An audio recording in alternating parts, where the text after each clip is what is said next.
ఓం సాయిరామ్. బాబా భక్తులందరికీ కూడా నమస్కారం అండి. అందరూ కూడా సుఖంగా సంతోషంగా ఎప్పుడూ కూడా ఆనందంగా ఉండాలి అని చెప్పి ఆ బాబాగారి తరపున నేను కూడా మనస్ఫూర్తిగా కోరుకుంటున్నాను.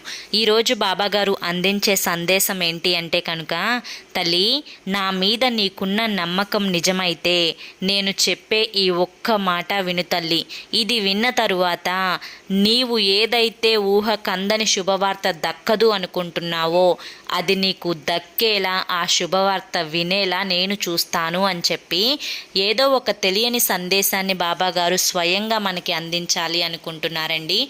మరి ఆ సందేశం ఏంటో మీరు తెలుసుకోవాలి అనుకుంటే కనుక మీకు ఇక్కడ ఛానల్ నేమ్ కనిపిస్తుంది కదండి, @సాయి పిలుపు అని చెప్పి. దాని కింద ఉన్న టైటిల్ని క్లిక్ చేస్తే మీకు బాబాగారి యొక్క సందేశం ఉన్న ఫుల్ వీడియో అనేది వస్తుంది. స్వయంగా బాబాగారి మాటల్లో వినండి. ఓం సాయిరామ్.